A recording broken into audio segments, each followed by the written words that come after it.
Assalamualaikum. Waalaikumsalam, silakan duduk. Terima kasih. Sebelumnya kita perkenalan dulu. Saya Gina sebagai konselor. Saya dengan siapa? Nama saya Vina. Oh, kamu sebelum kesini habis berkegiatan dulu apa enggak? Kebetulan saya tadi habis kuliah online dulu sebelum Oh, kesini. kuliah online. Jurusan apa? Jurusan ilmu hadis. Semester berapa? Semester 3. Apakah kuliah online-nya menyenangkan? Lumayan, sedikit menyenangkan. Apakah kamu kesini atas kemauan kamu sendiri?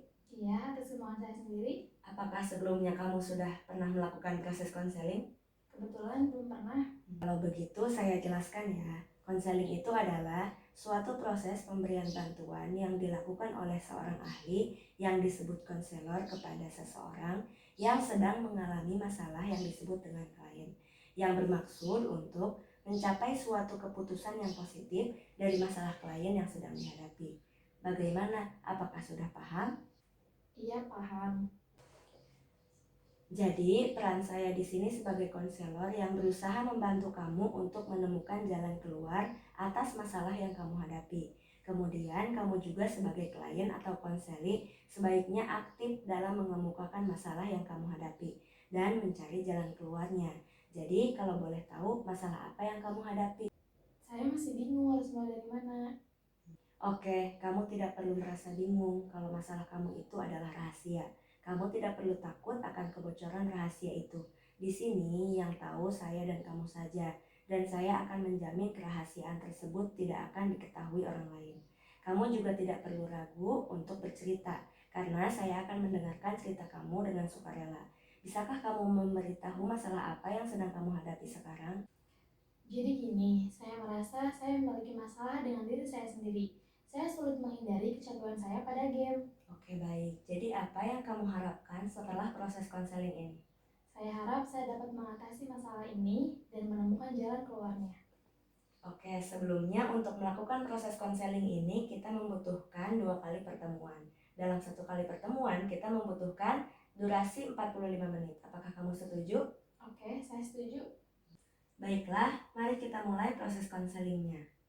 Begini, jadi saya akhir-akhir ini merasa gelisah karena saya sering menunda-nunda mengerjakan tugas, yang membuat pada akhirnya saya menyesal karena tidak dapat mengerjakan tugas dengan maksimal. Oke, apa yang menyebabkan hal itu terjadi? Jadi begini, Ayo teruskan. saya sering terlalu asik ketika bermain game. Apa kamu pernah mencoba menghindari untuk tidak bermain game? Saya sudah mencoba menghindari untuk tidak bermain game, tapi terkadang saya juga butuh main game untuk hiburan, menghilangkan penat di tengah-tengah kuliah online dan tugas yang menumpuk. Tadi kamu mengatakan kalau kamu ingin menghindari untuk bermain game. Tapi kok sekarang kamu bilang kamu butuh bermain game untuk menghilangkan penat? Ya juga sih, tapi kalau saya masih main game, nanti saya akan terus-terusan kecanduan pada game. Kamu mengatakan jika kamu tidak bisa jika terus-terusan main game. Jadi, kamu sering bermain game yang membuat kamu tidak bisa berhenti dan membuat kamu menjadi menunda-nunda tugas kuliah dan sering membuat kamu gelisah. Iya, betul. Kamu pasti bisa kok untuk menghindari untuk tidak bermain game lagi. Iya, semoga saja. Memang terkadang terus-terusan belajar itu membuat kita bosan dan malas. Tapi saya sedih. Kamu merasa sedih? Sebenarnya iya, dalam hati kecil saya ingin menjadi anak yang membanggakan orang tua saya. Dengan saya melakukan kuliah dengan baik dan menunjukkan bahwa saya bisa mendapatkan nilai yang bagus. Apakah kamu senang jika kamu bisa membanggakan orang tua kamu dengan fokus berkuliah dan mendapatkan nilai yang bagus? Iya, apalagi saya sering stres ketika saya tidak bisa mengontrol diri saya untuk tidak terus-terusan bermain game. Apakah kamu sering merasa kesal dengan diri kamu sendiri? Iya, tapi saya tidak tahu harus buat apa.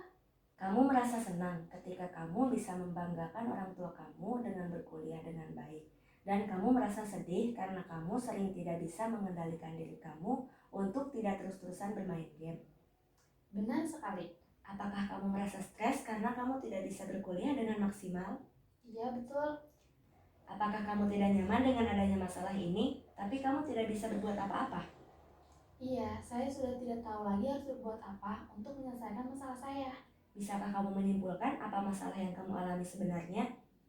Iya, saya merasa stres karena sulit mengendalikan diri saya ketika sudah bermain game. Karena di sisi lain saya ingin kuliah dengan maksimal, bisa mendapatkan nilai yang bagus, dan membanggakan orang tua. Saya ingin saya dapat menghindari untuk bermain game lagi. Kamu merasa kesal karena kamu tidak bisa mengendalikan diri kamu sendiri, yang membuat kamu selalu merasa menyesal dan tidak maksimal. Iya, saya merasa stres dengan ini. Apakah kamu merasa kesal karena kamu sulit berubah? Benar, saya sudah mencoba sebelumnya, tetapi tidak berubah saja. Apakah kamu kecewa karena kamu tidak bisa berubah? Iya, terkadang saya merasa kecewa. Apakah kamu merasa putus asa karena kamu tidak bisa berbuat apa-apa lagi? Sebenarnya saya selalu ingin berubah, tapi saya sulit berubah. Seandainya saya tahu bagaimana cara agar bisa membuat saya tidak terus-terusan kecanduan game, saya bisa tetap fokus kuliah. Apakah kamu sedih karena kamu tidak bisa berusaha untuk tidak bermain game lagi dan fokus berkuliah? Iya, tapi apa saya bisa berhenti bermain game dan fokus terhadap kuliah? Apakah kamu tidak yakin dengan keinginan kamu untuk berubah? Iya juga sih. Sebenarnya saya tidak boleh tinggal diam untuk menghadapi masalah ini. Saya harus bertindak dan melakukan usaha untuk berubah lebih baik dan dapat fokus. Bagus sekali, kamu sudah tidak sabar untuk melakukan suatu usaha agar kamu bisa mengendalikan diri kamu. Iya, saya sudah tidak sabar ingin segera melakukannya. Baiklah kalau begitu, sekarang coba kamu tetapkan oleh diri kamu sendiri tujuan apa yang ingin kamu capai. Dalam tujuan ini juga, kamu menetapkan siapa saja yang harus kamu libatkan untuk mencapai tujuan itu. Kapan harus dilakukan dan seberapa baik yang harus dilakukan. Sekarang, siapa yang terlibat dalam permasalahan ini?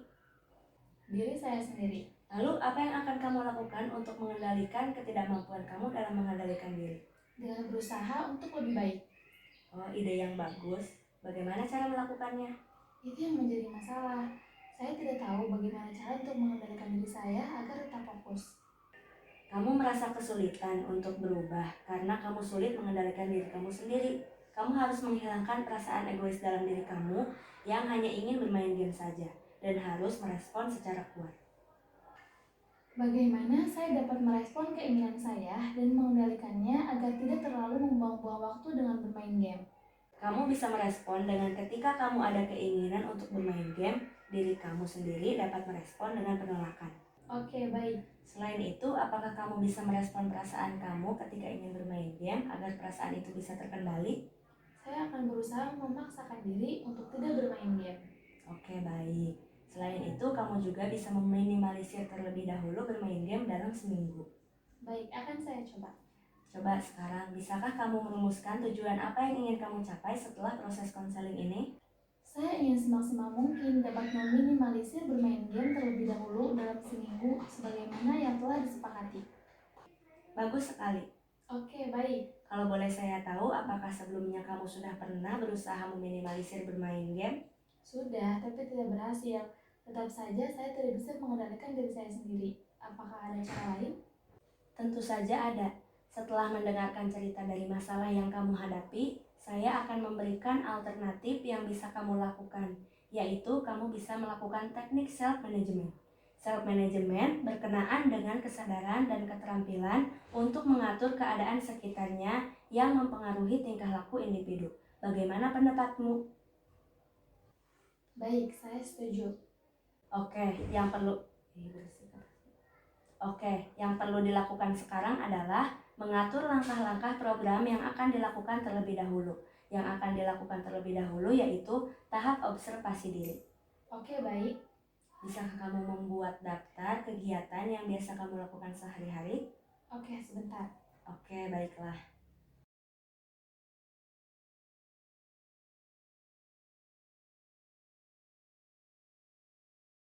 Saya mau menyerahkan daftar kegiatan sehari-hari saya.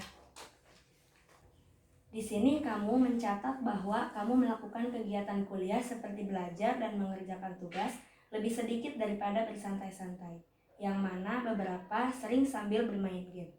Kamu hanya belajar 4 jam dalam sehari, dan setelah kuliah sampai malam hari hanya bersantai saja dan selalu menyempatkan bermain game hingga lupa waktu. Kamu juga hanya meluangkan waktu untuk mengerjakan tugas di malam hari sebelum tidur dengan waktu yang sedikit. Menurut kamu, apa yang harus kamu lakukan? Mungkin saya harus mengurangi waktu bersantai, apalagi jika sambil bermain game, dan membuat jadwal serta disiplin dan bertanggung jawab pada jadwal yang sudah saya buat. Tapi saya bingung, bagaimana saya membuat jadwal dan bagaimana agar saya dapat bertanggung jawab dengan jadwal yang saya buat. Tepat sekali. Saya setuju dengan membuat jadwal. Saya percaya dan yakin kali ini kamu pasti bisa. Baiklah, sekarang saya akan membantu kamu membuat jadwal yang tepat dan seimbang antara belajar dan bersantai bahkan bermain game, agar kamu dapat mencapai tujuan yang diharapkan. Oke, baik. Melihat catatan kamu tadi, sebaiknya waktu istirahat hanya di malam hari saja. Untuk siang hari sebaiknya diisi dengan belajar dan mengerjakan tugas saja. Istirahat pun sesekali saja, seperti 2 jam sekali dalam jangka waktu 30 menit. Kemudian di malam hari, kamu bisa bersantai dan bermain game seperlunya dan tidak berlebihan hingga begadang. Oke, saya mengerti.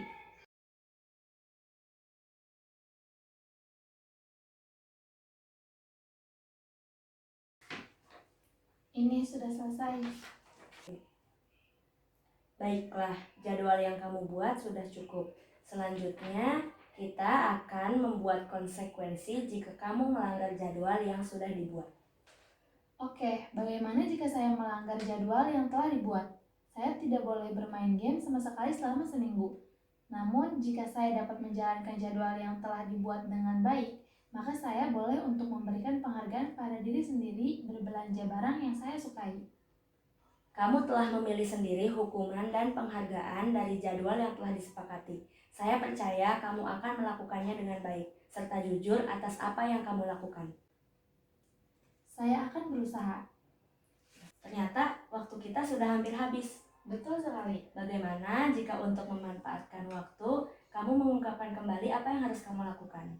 Saya harus berusaha untuk melakukan self management dengan baik. Oke, bagus sekali. Bagaimana perasaanmu sekarang? Saya merasa lumayan lega karena telah mendapatkan solusi dari masalah saya. Ya. Seminggu lagi kita akan melakukan evaluasi kegiatan kamu. Apakah kamu melakukannya dengan baik atau tidak? Baik, terima kasih atas bantuannya. Sama-sama. Assalamualaikum. Waalaikumsalam.